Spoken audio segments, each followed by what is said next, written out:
Uhayyikum bi tahiyatul Islam, tahiyatul mubarakah, tahiyatul fi akhil jannah. Assalamualaikum warahmatullahi wabarakatuh. Ikhwan wa akhwatillah rahimatullah. Alhamdulillahirabbil alamin.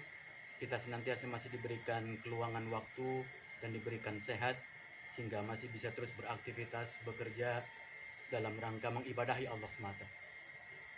Pada kesempatan pagi yang cerah ini, bertepatan di tempat yang indah, yang asri, yang baik, yang insya Allah mulia di hadapan Allah, di daerah Ubud, Bali. Ikhwan fillah rahimatullah, saya sedikit akan menyampaikan satu hal yang penting buat kita pahami bersama. Sejatinya kebahagiaan itu ada kebahagiaan yang tinggi, ada kebahagiaan yang tertinggi, dan seharusnya itulah yang kita kejar dalam kehidupan ini.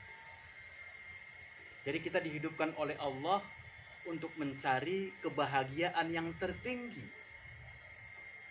bukan cuma sekedar bahagia, tapi kebahagiaan yang tertinggi. Maka kalau ada kebahagiaan yang tertinggi, tentu ada kebahagiaan yang rendah. Apakah kebahagiaan yang rendah itu? Kalau kita bahagia dengan memiliki kendaraan, dengan memiliki mobil, sejatinya ini kebahagiaan yang rendah. Karena sesaat, karena temporer. Begitu kendaraan kita, mobil kita rusak, maka hilang pula lah kebahagiaan kita. Kalau kita masih bahagia dengan kendaraan, dengan jabatan, dengan bisnis, dengan rumah, dengan harta yang kita punya, perhatikan, itu semua kebahagiaan yang rendah tingkatannya. Karena apa? Kebahagiaan itu semua akan hilang berbarengan dengan hilangnya apa yang kita miliki. Bahagia kita hilang ketika kendaraan kita hilang, bahagia kita hilang ketika rumah kita hilang, bahagia hilang ketika jabatan kita pun hilang. Maka kita harus cari, harus temukan kebahagiaan yang tertinggi. Yang dengan kebahagiaan itu, walaupun dia hilang, tetap kita miliki. Apa kebahagiaan itu?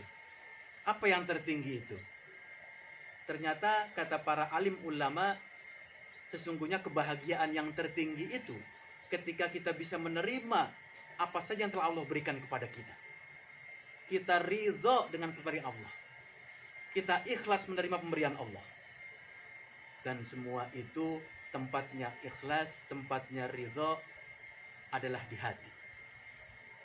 Maka banyak orang mengatakan sejatinya tempat kebahagiaan itu bukan di rumah, bukan di kendaraan, bukan di jabatan, bukan di perusahaan, bukan di harta, tapi kebahagiaan hakiki itu adanya di hati. Maka hati-hati yang jernih, hati-hati yang bersih akan mudah mendapatkan kebahagiaan. Laksana air ini, ikhwan fillah rahmatullah. Hati laksana air. Makin bersih airnya, makin jernih airnya, makin mudah kita menemukan kebenaran. Makin jernih dan bening airnya, makin mudah kita menemukan kebahagiaan. Maka kita harus introspeksi terlebih dahulu hati-hati kita. Seperti apa hati kita hari ini? Bagaimana kualitas hati kita hari ini? Sudahkah seperti air ini? Yang bening, yang jernih, yang bersih. Kalau belum, maka pastikan hati kita menjadi hati yang bersih dan jernih terlebih dahulu, baru kita akan menemukan kebahagiaan. Karena Rasul telah memberikan informasi kepada kita semua, ikhwan fillah rahmatullah, idza fasadat jasadu kulluh wa idza salahat jasadu kulluh. Ada segumpal daging yang kalau dia buruk, maka buruk semua badan manusia, semua jasad manusia, semua ruh manusia. Dan ketika baik daging itu, maka baik pula lah diri manusia. Apa itu? Fahiya qalb. Itulah hati. Maka untuk menjadikan kita baik, bahagia, pastikan terlebih dahulu hati kita jernih, bersih, murni, sehingga mudah menemukan kebenaran, sehingga akhirnya mudah menemukan kebahagiaan. Ikhwan fillah rahmatullah, hati perkara penting buat kita semua, terutama orang-orang beriman, karena hati menentukan manusia bahagia atau tidak bahagia. Assalamualaikum warahmatullahi wabarakatuh.